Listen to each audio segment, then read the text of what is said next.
रुद्र और काली आदि के रूप में चिन्मय परमात्म सत्ता की स्फूर्ति का प्रतिपादन तथा सच्चिदानंद घन का विलास ही रुद्रदेव का नृत्य है, इसका कथन।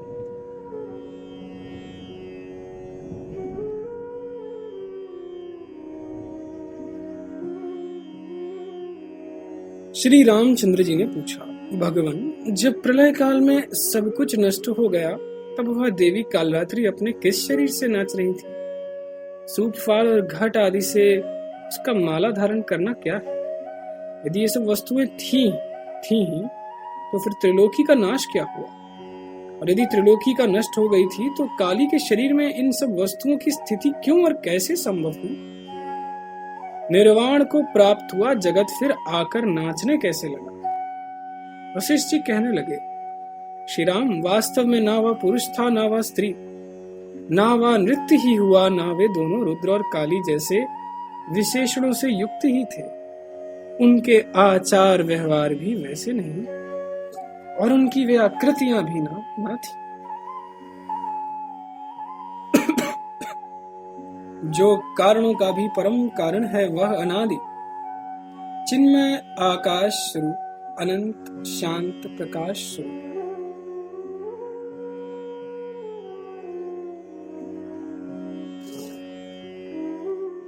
अविनाशी सर्वव्यापी सच्चिदानंद घन शिव स्वरूप साक्षात ब्रह्म ही भैरव रुद्र के आकार में दिखाई देते थे। जगत का नाश हो जाने पर उस रुद्रदेव के रूप में स्थित हुआ वह चेतन आकाश स्वरूप परमात्मा ही था।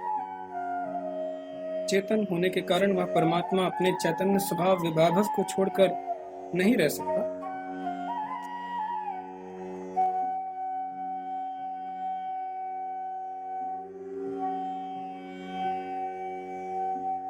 जैसे सुवर्ण कटक कुंडल आदि के रूप में अवस्थित होता ही है, वह उन आकृतियों का सर्वथा त्याग करके नहीं रहता।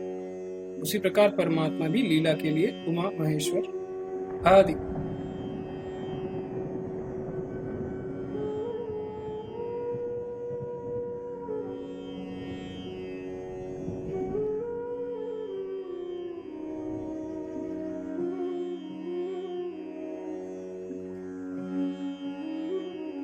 उमा महेश्वर आदि सगुण रूप धारण करता ही वह अपने लीला स्वभाव को सर्वथा छोड़ नहीं सकता।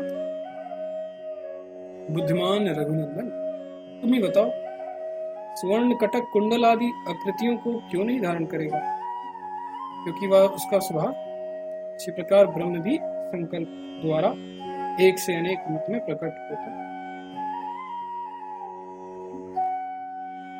यह उसका श्रुति प्रसिद्ध स्वभाव है। कोई भी पदार्थ अपने स्वभाव के बिना कैसे रह सकता है?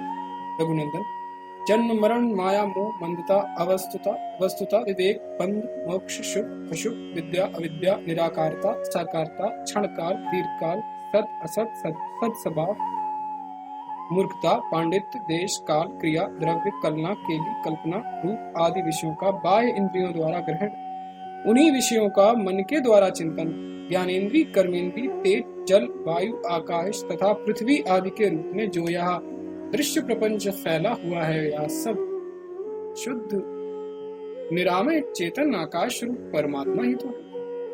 यह अपनी शुद्ध चिदाकाश रूपता का परित्याग न करता हुआ ही सर्वस्वरूप होकर स्थित। मैंने जिस चिन्मय परमाकाश का वर्णन किया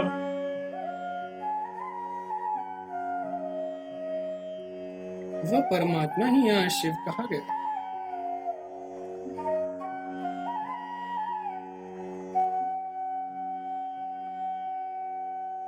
यह सनातन पुरुष है, यही विष्णु रूप से स्थित होता है और यही पितामह ब्रह्मा भी है। यही चंद्रमा सूर्य इंद्र वरुण यम कुबेर अग्नि वायु मेघ और महासागर, यही भूत भविष्य और वर्तमान काल वस्तु है और भूत भविष्य और वर्तमान काल जो वस्तु है और जो नहीं, वह सब परमाकाश रूप परमात्मा श्री राम, मैंने जिस चिन्मय परमाकाश स्वरूप परमात्मा का वर्णन किया वही श्रुतियों में शिव कहा गया, वही प्रलय काल में रुद्र होकर नृत्य करता। विद्वानों और पुण्यात्माओं में श्रेष्ठ रघुनंदन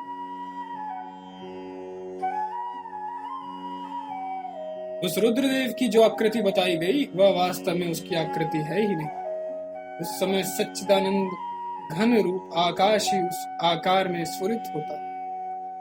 तत्व दृष्टि से मैंने वह आकृति उस समय शांत चेतन आकाश रूप ही देखी। मैंने ही उसे यथावत रूप से जाना।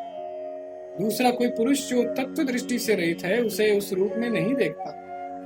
जैसे सुवर्ण ही विभिन्न आकृतियों से सुशोभित होने वाले कटक कुंडल आदि अलंकारों के रूप में स्थित होता है, वैसे ही सत्य स्वरूप चेतन ब्रह्म ही अपने स्वभाव से रुद्र रूप धारण करके विराजमान होता, जो चिदघन परमात्मा का स्पंद। वही भगवान शिव का स्पंद यानी स्वर्ण, वही हम लोगों के सामने वासनावश नृत्य रूप में प्रकाशित होते।